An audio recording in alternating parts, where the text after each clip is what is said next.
Let's talk about valuing property.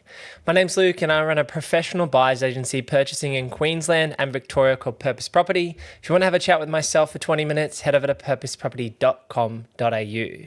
Now, I've been professionally buying for over 5 years and I have a property portfolio of over $12.5 million at this point in time. And we've helped hundreds of clients buy properties in Queensland and Victoria at this point in time, buying their own homes or investments to break into the property market and continue growing their asset bases. So in this video, I wanted to talk you through how to value property in 2026 and how you can do it without all of the hundreds of tools that we have as professional buyers agents, and do this as a DIY investor, or if you are working with a buyer's agent, to give yourself your own context to make sure you're not buying a lemon.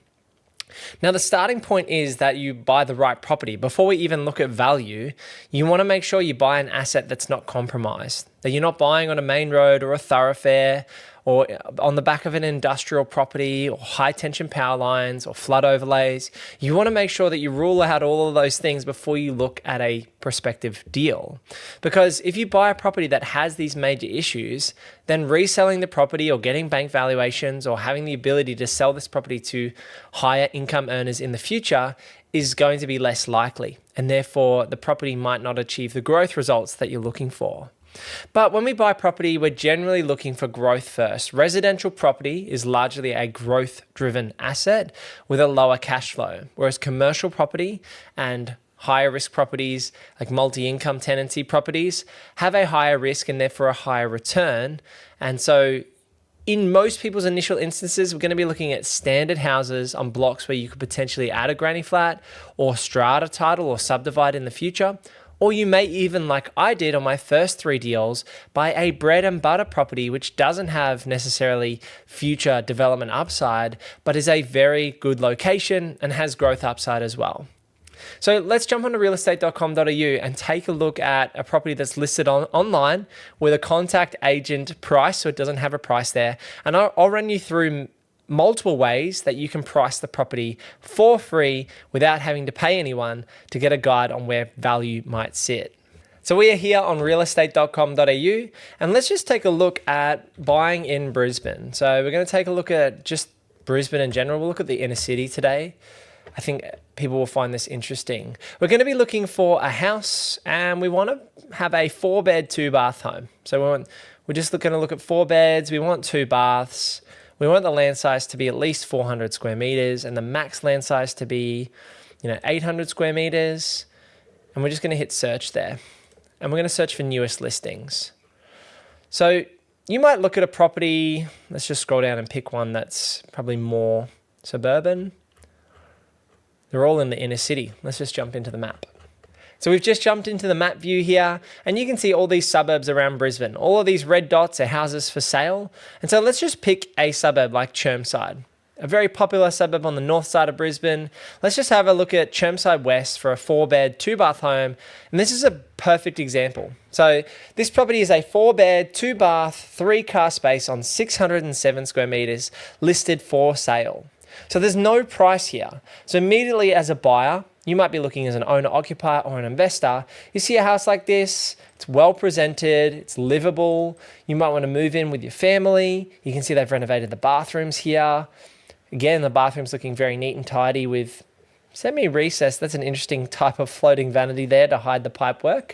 They probably should have done a vanity to the floor if they needed to hide the pipework like that. It's got a couple of bedrooms here, bonus space underneath, which isn't legal ceiling height, a back patio and room in the backyard for a granny flat potentially in the future. It's also got an asbestos roof. So just something to note that they're about $40,000 to replace with ColourBond down the track. So this is located in Chermside West. So on the north side of Brisbane, 10 k's north of the city roughly. And you can see here, family flexibility, lifestyle, all those things you're looking for. So this is 118 Bassnet Street, Chermside West. So as a starting point, what I do is open up another tab and jump onto realestate.com.au and I type in the target suburb. So I go to Chermside West and I'd hit search. Now I want to find this property. So there are other properties listed here with sale prices. So instead of going newest to oldest, let's go lowest to highest in the suburb. And I just want to look at freestanding houses. So we'll click freestanding houses here. And you can see this one's under offer with a for sale now, sold prior to auction, for sale. So lots without prices. This one's listed as 1.1 million plus. 3-bed, 2-bath, for sale, $1.2 million, 1.25. We'll keep scrolling down. $1.4 million at 21 Covey Street. And we'll keep scrolling until we find our property. Awesome. So you can see here, 29A Maundrell Terrace is listed offers over 1.5. Now, 118 Bassnet Street is listed as a 4-bed, 2-bath, 3-car on 607 and has clearly a hidden price around that 1.5. So the next thing we're going to do is use realestate.com to filter the price. So you can jump on here and say, okay, we think it's going to be 1.4 to 1.6. Let's hit search. And again, we're searching for lowest to highest with those price ranges. And lo and behold, it's not in that price range. So really interesting. So you can see here, if we now bump that to 1.7, they have a hidden price between 1.6 and 1.7 on this house. So super interesting, because what that means is the price they've put on the back end of realestate.com is above 1.6 million. Now, this doesn't seem like a good deal to me. I'm sorry, Caleb, who's selling this property, if you see this video, I just don't think that that is good value for a house on a 4-bed, 2-bath, 3-car on 607 square meters. So we know now that the property is for sale. It's got a hidden price over 1.6 million, and we've seen some other comparables that are listed up online. Now let's have a look at sold listings. So we're going to go to the filters. We're going to go sold, Chermside West, and we're looking for houses. We're going to look at any price. We want sold in the last 3 months. We want them to be 4-bedders minimum, and we want the land size to be between 500 and 700 square meters. We're going to hit search there, and we're going to search by newest. So that's going to give us sale prices of other properties. So this is probably the property that they're basing the price guide off. So they've sold 28 Nathania Street in Chermside West. Nathania? That's how I'm going to pronounce it. They're selling that 4-bed, 3-bath, 2-car on 607. The house is clearly renovated. Beautiful flat backyard, fully renovated throughout. Nice kitchens, renovated bathrooms. And they've managed to achieve a sale price of 1.65 million. So this is where you can get comparables for current listings. You can look at the hidden price, then you can look at sold listings on real estate to find other sales which are very similar. So that's just settled on the 14th of April 2026. But then you've got another sale here on the 27th of March for 1.35, so a very big difference. So you can see 1.35, 1.65, $300,000 difference on 2 different houses, both listed as 4-bed, 2-bath homes.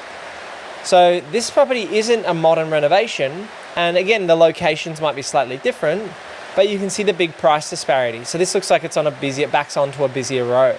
So it might be facing onto a quieter road, but backs onto a busier road. So that will indicate the price. Here's another sale on the same street for 1.67.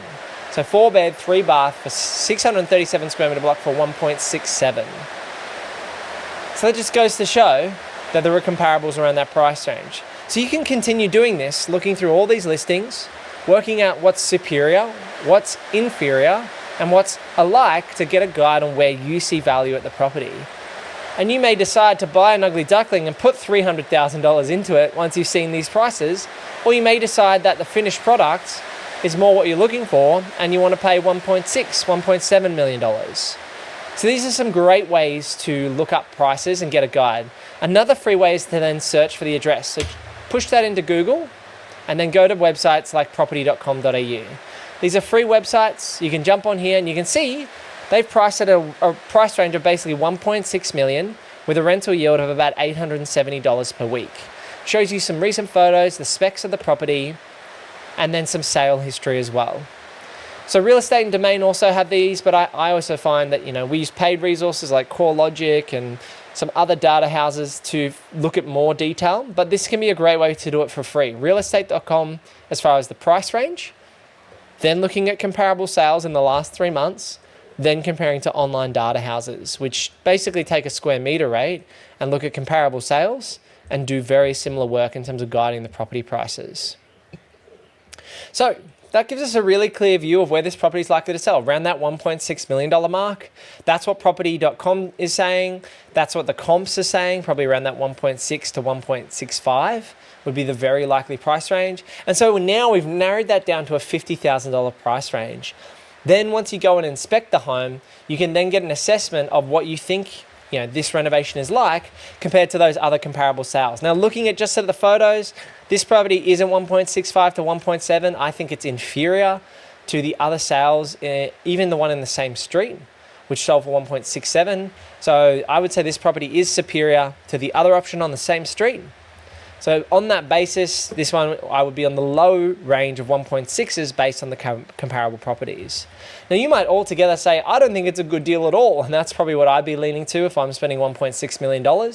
But if you're an owner-occupier and you love the street and you love the area and you love the house, that's how you would be able to narrow down the price. And if you're an investor, it's then looking at opportunities of where there is better value proposition from an investment point of view for $1.65 million. So this is a bit of a different video, just giving you my thoughts about the basic ways to price a property without using more data sets, 5, 6, 7 data sets like we do as buyers agents, just looking at it on easy, available online information, finding the listing, finding the source price, looking at comparables, searching up free prices that you can find on multiple websites out there, taking all of that information and then synthesizing it to actually come up with a shortened or determined price range. Now, the big advantages we have as buyers agents is that we have prices that aren't even online. We're negotiating on deals that we may or may not buy, and if we have the information on those prices, we might have more up-to-date information than you as an everyday punter looking to buy a property. And so as professional buyers agents, we have a lot more data houses, we have a lot more paid resources, we have a lot bigger networks, relationships with agents and prices that aren't necessarily online yet. And that's why we have advantages when it comes to negotiating and finding the right deals. But you can certainly do this yourself. I've said this plenty of times before on the YouTube channel, that you don't necessarily need a buyer's agent in these circumstances, but it can absolutely be value for you, especially if you're paying $1.6, $1.7 million for a property.